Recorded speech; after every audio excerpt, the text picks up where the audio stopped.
Hey, salute to all. Welcome to Real Talk. I was watching a video today and I started laughing. I actually ran into it by mistake, but I have to show you because it just ties in so perfectly into what I'm saying. Now, this video was taken in January of this year.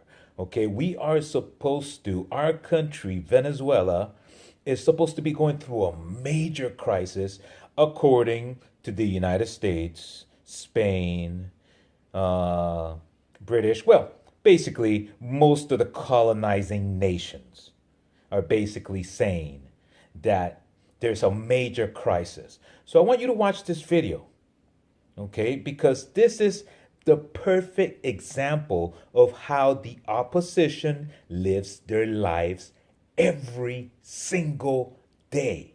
From 130 years ago till today, even now with Chavez and Maduro, everything.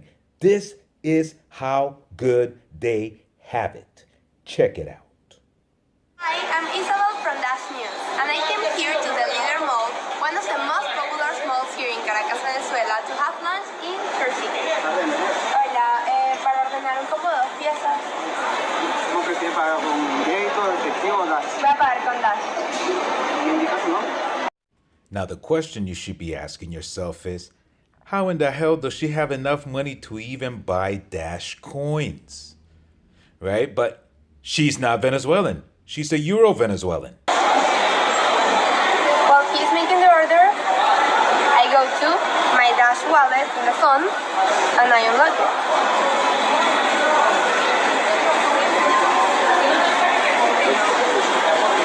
I put my PIN,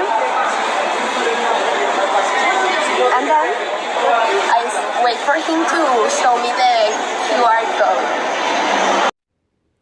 Now, mind you, she's paying with Dash. Ooh, look at that phone. I think it's an iPhone 10.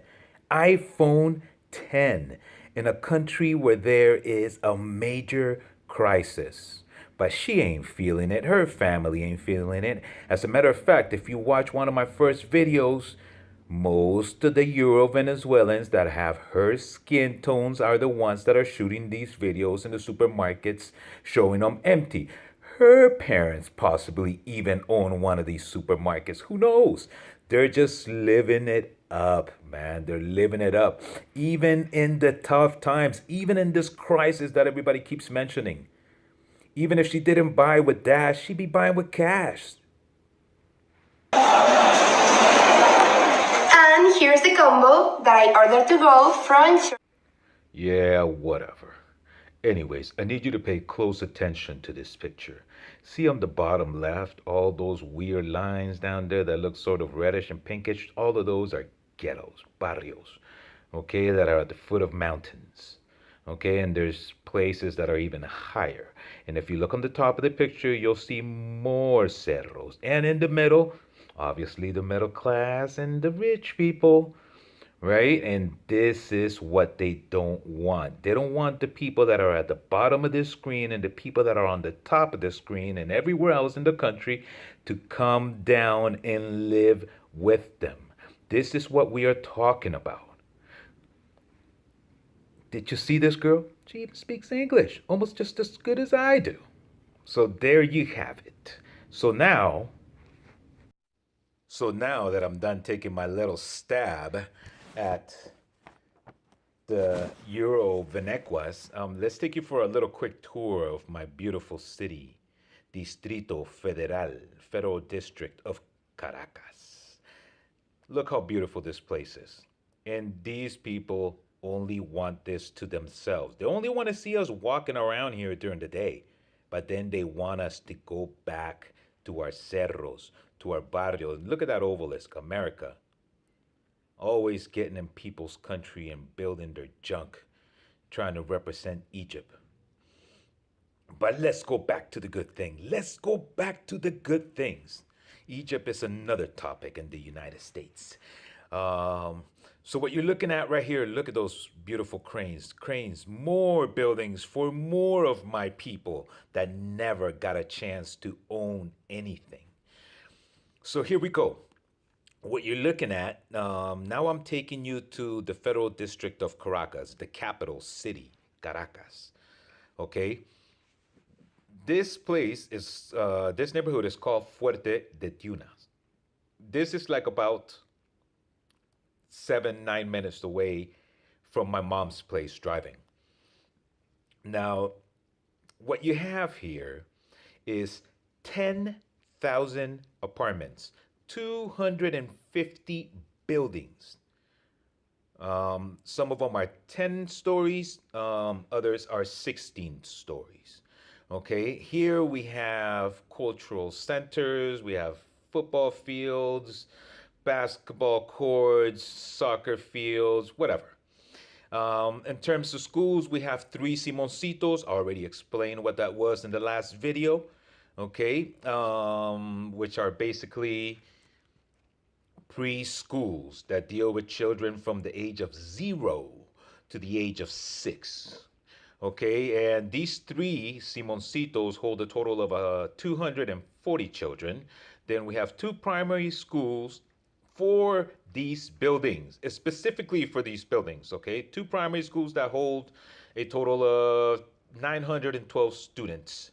One high school for a total of 1,216 students, okay? So this is a truly amazing accomplishment. No one, no country in the world, I repeat this, no country in the world has taken up such task, okay, to give homes to the people that never had a voice, to the people that were disenfranchised, to the people that were enslaved and still are mentally today.